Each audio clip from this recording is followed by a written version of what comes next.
السلام عليكم ورحمة الله وبركاته. معاكم هشام فاروق.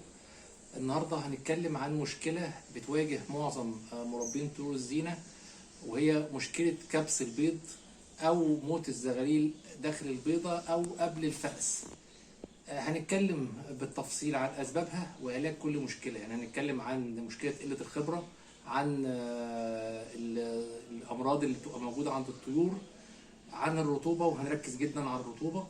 وهنتكلم كمان في آخر الفيديو عن إزاي نقدر نحصل على أعلى نسبة فأس من البيض بتاعنا أو أعلى إنتاجية. وطبعا هنتكلم برضو عن مشكلة الكساح. بسم الله الرحمن الرحيم. أول حاجة اللي هي قلة الخبرة. النتاية ممكن أول عش أو اتنين بتبقى خبرتها ضعيفة في تحضير البيض، سواء في إنها تقلبه أو في إنها تقدر تفتح البيض على الزغاليل وتساعد الزغلول على الخروج. الموضوع ده غالبا بيتحل مع الوقت، بس برضو لازم نبقى عارفين ان في بعض النتي، بالذات لو كنا مثلا بنربي انجليزي او انجليش بادلي، ما بتقدرش تكتسب الخبرة دي مدى حياتها. يعني معظم النتي بتكتسب الخبرة مع الوقت، انما في بعض النتي ما بتكتسبهاش. فاحنا لو النتاية فضلت 3 عشوش مش عارفة تحضن البيض، غالبا النتاية دي ما بتبقاش عارفة تحضن، ويفضل التحضين تحت جوز تاني. تاني سبب هو وجود الأمراض المعوية، ودي المفروض حلها التحصين قبل الفأس ب5 أيام. طبعا في ناس كتير بتحب تستسهل إنها تدي مضاد حيوي قبل الفأس. طب أنا النهاردة لو أنا عارف إن أنا ما عنديش أمراض معوية خطيرة أو ما عنديش أمراض معوية نهائي في الغية بتاعتي، فكرة إن أنا أدي مضاد حيوي لمجرد بس فكرة التحصين كده بشكل عشوائي، ده بيقضي على البكتيريا النافعة للطيور. طبعا مع الوقت ده مضر جدا بصحة الطيور وممكن يؤدي لوفاتها.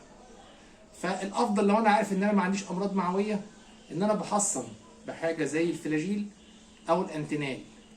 بنحط 2 سم على اللتر لمده 5 ايام قبل الفأس، وده بيبقى كافي جدا للتحصين. طب انا النهارده بقى واحد بفضل الحاجات الطبيعيه او الاورجانيك او اللي هي مش هتؤدي لمشاكل في صحه الطيور او تضعف مناعتها.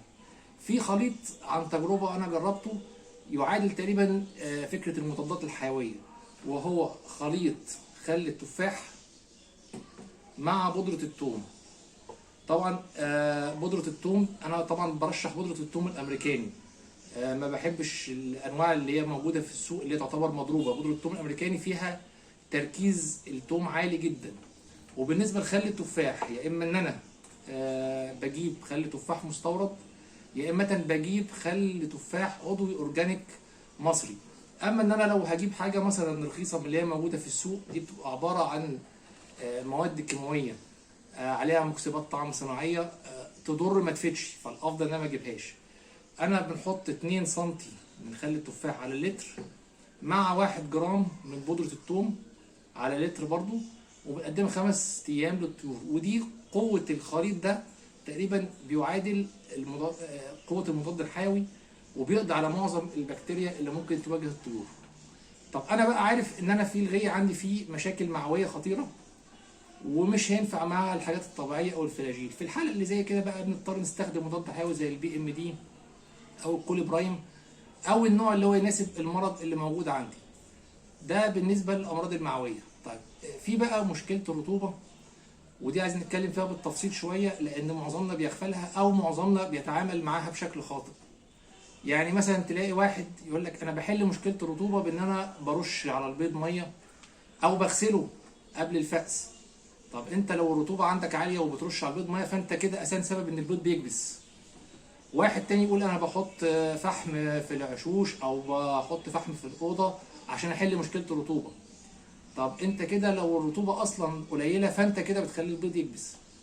طب انا ما ينفعش اتعامل مع مشكله الرطوبه بشكل عشوائي. انا المفروض الرطوبه بالنسبه لي او اللي هي مناسبه للفأس هي ما بين 40 و70%. يعني لو الرطوبه اقل من 40% هيحصل كبس بيض، ازيد من 70% هيحصل كبس بيض. طب هل انا النسبه دي انا اقدر اعرفها بشكل عشوائي او مثلا ان انا بحسها؟ لا، انا ما ينفعش ان انا اتعامل ده بشكل عشوائي. لازم ترمومتر. في الترمومتر ده الترمومتر اللي هو يعتبر الاكثر انتشارا عندنا في السوق المصري، وده يعتبر اللي هو الترمومتر العادي، وده ميزته الاساسيه ان هو يعني يعتبر رخيص بس، وطبعا متوافر في السوق، بس هو مش دقيق قوي. فانا لو الظروف طبعا تسمح بالنسبه لي بيفضل ان انا بجيب اللي هو الترمومتر الديجيتال. ده طبعا اكثر دقه، عيبه بس ان هو مش منتشر قوي، وطبعا اغلى حاجه بسيطه في السعر. طيب انا النهارده احنا بنقول ان هي الرطوبه ما بين 40 و70%. طب انا لو الرطوبه اقل من 40% المفروض اعمل ايه؟ ازيد من 70% بعمل ايه؟ اقل من 40% يبقى انا لازم برفع نسبه الرطوبه، سواء ان انا برش ميه في ارضيه المكان عندي. في اختيار تاني ان انا لو النتايه عندي واخده على فكره الاستحمام، فانا بوفر حوض او طبق تستحمى فيه بحيث انها تبل البيض.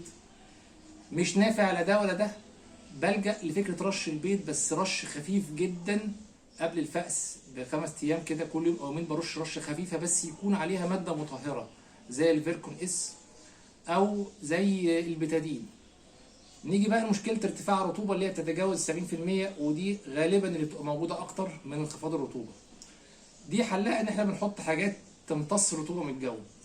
اقوى حاجه جربتها في موضوع ارتفاع الرطوبه جابت نتيجه هو السيليكا جيل. السيليكا جيل ده احنا بنلاقيه طبعا مع الهدوم والاقمشه والمفروشات اللي بنشتريها، دي بتمتص الرطوبه وبتحافظ طبعا على الاقمشه انها ما تتعفنش او انها يجي لها اي حشرات او حاجه زي كده. السيليكا جيل دي قويه جدا في امتصاص الرطوبه.